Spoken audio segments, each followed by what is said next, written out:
শ্রী গুরু জয়, শ্রী গুরু জয়, শ্রী গুরু জয়। উপস্থিত হয়ে গেছি আপনাদের সামনে একটি অসাধারণ লীলা কাহিনী নিয়ে। আজকের আমরা জানব শ্রী শ্রী ঠাকুর কেন তার প্রিয় শিষ্য শিষ্যাদের মধ্যে দলাদলি, ঝগড়াঝাটি, হিংসা, দেশ রেষারেষি, কুটিলতার প্রতিযোগিতা এইসব পছন্দ করতেন না। এইরকম ভাবে দলাদলি ও রেষারেষি করার মাধ্যমে শ্রী শ্রী ঠাকুর কেমন অনুভব করতেন, আজকে সেই কাহিনীটি আপনাদের সামনে তুলে ধরব গুরুদেবের ডায়েরি থেকে, যা আজকের আমি সংগ্রহ করেছি শ্রদ্ধেয় মাধব চক্রবর্তী দাদার লিপিবদ্ধ করা লেখনীর মাধ্যমে। যারা এই ধরনের অজানা লীলা কাহিনী, অজানা তথ্য জানতে ইচ্ছুক এবং যারা এখনো পর্যন্ত শ্রী গুরু চরণেষু এই চ্যানেলটিকে সাবস্ক্রাইব করেননি, আপনারা অবশ্যই সাবস্ক্রাইব করবেন এবং একটা লাইক করে দেবেন। লাইক করলে অনেক উৎসাহ পাই। সঙ্গে যারা যারা এই ধরনের কাহিনী জেনে সমৃদ্ধ হবেন তাদের সঙ্গে শেয়ার করে এই কাহিনীগুলোকে ছড়িয়ে দিতে ভুলবেন না। শ্রী গুরু জয়। শুরু করছি আজকের নিবেদন। 1364 বঙ্গাব্দের 18ই বৈশাখ, তখন শ্রী শ্রী গুরুদেব বলাগড়ে।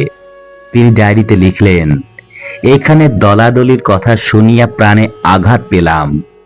আমার শিষ্যদের ডাক দিয়া প্রাণের কথা বলিলাম, দেখো দল আমি ভালোবাসি না, সুতরাং ত্যাগ স্বীকার করিয়া মিটাও। তাহারা আমার কথা শিরে ধারণ করিয়া দল মিটাইয়া আমাকে খুশি করিল।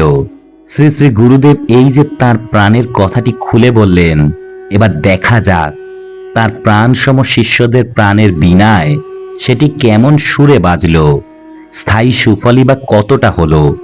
এর ঠিক 1 বছর পরের কথা, 1365 বঙ্গাব্দের 12ই বৈশাখ, শ্রী শ্রী গুরুদেব পুনরায় গেলেন সেই বলাগড়ে।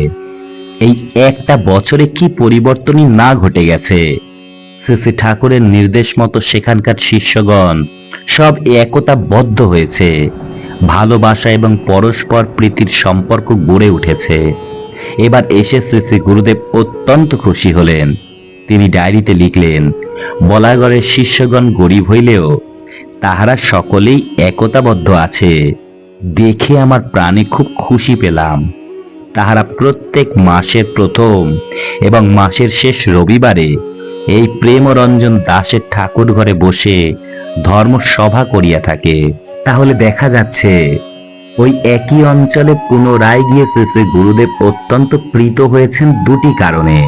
প্রথম কারণ, শিষ্যগণ একতাবদ্ধ হয়েছেন, আর দ্বিতীয় কারণ, শিষ্যগণ নিয়মিত ধর্মসভায় যোগদান করেছেন। তার প্রীতির জন্য এই দুটি শর্ত যে অবশ্যই পালনীয়, এই কথাটি প্রত্যেক শিষ্য শিষ্যাকেই মনে রাখতে হবে। এই শর্ত লঙ্ঘন করলে তিনি আর শিষ্য পদবাচ্য থাকেন না।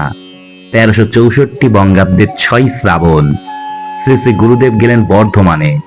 সেখানে একটি সভার আয়োজন হয়েছে। সেই সভায় শ্রী শ্রী গুরুদেব স্বয়ং উপস্থিত।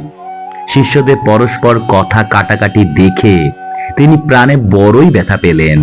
তিনি ক্ষুব্ধ কণ্ঠে বললেন, দেখো তোমরা যদি আশ্রম এবং স্কুল এখানে রাখিতে চাও, তবে উপস্থিত সকলে একমত হইয়া এখন ঠাকুর ঘরে শ্রী শ্রী ভগবানের নিকট শপথ করিয়া বলো যে আমরা যতই অন্যায় করিয়াছি তাহা সকলই ক্ষমা করিয়া আমাদের মনোবাসনা পূর্ণ করুন।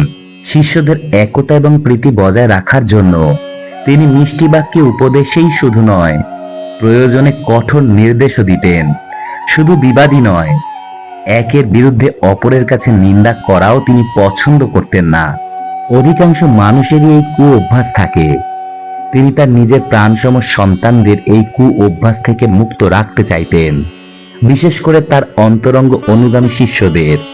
1360 সালের 8ই ফাল্গুন তিনি তখন পুণ্যতীর্থ কাশী ধামে, সঙ্গে একটি অন্তরঙ্গ শিষ্য রাসমোহন দাদা।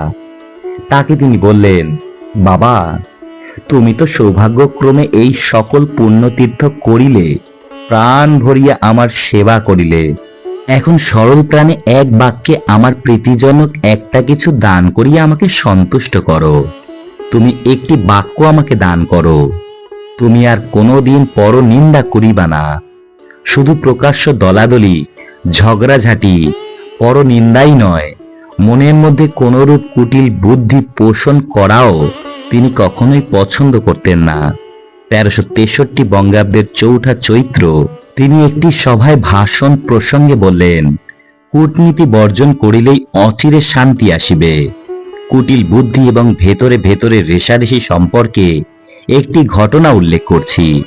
কোনো একটি শাখা সংঘের বার্ষিক উৎসবে শ্রী শ্রী গুরুদেব স্বয়ং উপস্থিত হবেন, এরূপ একটি শুভ সংবাদ শুনে শুধু শিষ্য শিষ্যাই নয়, ওই অঞ্চলের সাধারণ মানুষও একজন মহাপুরুষের দর্শন পাবেন, এই আশায় খুবই উৎফুল্ল হয়ে উঠলেন। ওই অঞ্চলের শিষ্যদের মধ্যে তখন 2 শিষ্য ছিলেন খুবই বিত্তমান ও প্রভাবশালী। কুটিল বুদ্ধিতে দুজনেই সমান। শ্রী শ্রী গুরুদেবকে নিয়ে আসার পর কার গৃহে বিশ্রামের জন্য বন্দোবস্ত করা হবে এই নিয়ে রেষারেষি এবং কূট বুদ্ধির প্রতিযোগিতা শুরু হয়ে গেল।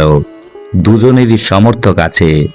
কোন গৃহটি তার সেবা এবং বিশ্রামের পক্ষে বেশি উপযোগী এই নিয়ে 2 দলের মধ্যে বিতর্কের ঝড় উঠে গেল। সেবার ঘর, বিশ্রাম ঘর, স্নান ঘর, শৌচ ঘর সবই এই জটিল তর্কের বিষয়। গৃহ প্রাঙ্গণ শৌচালয় বেশি পরিচ্ছন্ন করে তোলার জন্য জনমজুর এবং রাজমিস্ত্রির কাজ শুরু হয়ে গেল।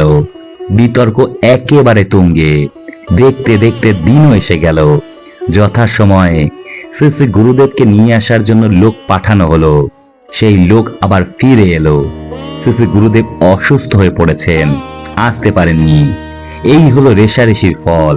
শ্রী শ্রী গুরুদেব তার প্রাণাধিক প্রিয় শিষ্য শিষ্যাদের মধ্যে দলাদলি, ঝগড়াঝাটি, হিংসা, দেশ, রেষারেষি, কুটিলতার প্রতিযোগিতা এসব দেখলে প্রাণে খুবই কষ্ট পেতেন। আর একতা এবং প্রীতির সম্পর্ক দেখলে প্রাণে খুবই শান্তি পেতেন। সুতরাং আমাদের মনে রাখা দরকার, আমরা যেন তার প্রাণে কষ্ট দেওয়ার নিমিত্ত ভাগী না হই। তাই তো শ্রী শ্রী ঠাকুর বললেন, বর্তমানে ঘোর কলিকালের খেলা চলিতেছে। এই সময় লোক চেনা বড়ই কঠিন কথা। তাই কাহারও সঙ্গে বন্ধুত্ব করিতে হইলে বড়ই চিন্তার বিষয়। শাস্ত্রে আছে, কাহার সহিত বন্ধুত্ব করিবে যে তোমা হইতে ধর্ম বুদ্ধিতে উন্নত, কাহার সহিত বন্ধুত্ব করিবে না যে তোমা হইতে ধর্ম বুদ্ধিতে অবনত। যেখানে 2 সেখানে আমি নাই। হে মানবগণ, যদি বাঁচিতে চাও তবে সৎ পথ গ্রহণ করো। শ্রীগুরু সঙ্গের সত্য, সেবা, নীতি, ধর্মের পবিত্র বেদিমূলে আত্মোৎসর্গ করো। তাহা হইলেই তোমরা এই ধ্বংসের মধ্যেও বাঁচিয়া থাকিবে, নতুবা অন্য কোনো পন্থাই নাই। এই সংসার থেকে মুক্তি পাওয়ার একমাত্র উপায় হলো হরি নাম সংকীর্তন। মন প্রাণ দিয়ে হরি নাম কীর্তন করিলে মানুষ সংসার থেকে মুক্তি পাবেই। কলিযুগ জিনিসপত্র, স্থান, মানুষের ব্যক্তিগত স্বভাব সবই কলুষিত। তবুও যে মানুষ তার চিত্ত পরমেশ্বর শ্রীকৃষ্ণের পাদপদ্মে স্থির করেছেন, সর্বশক্তিমান ভগবান সেই ব্যক্তির জীবন থেকে সমস্ত কলুষী বিদূরিত করে থাকেন। কলির জীবের উদ্ধার হেতু একমাত্র তারক ব্রহ্ম নামই হচ্ছে মহামন্ত্র। সর্বদা নাম করো, দেখবে তোমাদের সমস্ত বিপদ কেটে গেছে। শ্রীগুরুর সঙ্গের ভক্তগণকে বর্তমান কলির এই ভয়ঙ্কর পরিস্থিতি সম্বন্ধে সচেতন হইতে হইবে। শ্রী ভগবানে দৃঢ় বিশ্বাস এবং তাহার নাম কীর্তন করাই এই পরিস্থিতিতে বাঁচিবার একমাত্র উপায়। শ্রী গুরু জয়, শ্রী গুরু জয়, শ্রী গুরু জয়। আজকে এইটুকুই। পরের দিন আবার উপস্থিত হয়ে যাব নতুন কোনো অজানা লীলা কাহিনী বা অজানা তথ্যের সঙ্গে। ততক্ষণ কিন্তু শ্রী গুরুর চরণেষু এই চ্যানেলটিকে সাবস্ক্রাইব করতে ভুলবেন না এবং সকলের মধ্যে শেয়ার করে ছড়িয়ে দিতে ভুলবেন না।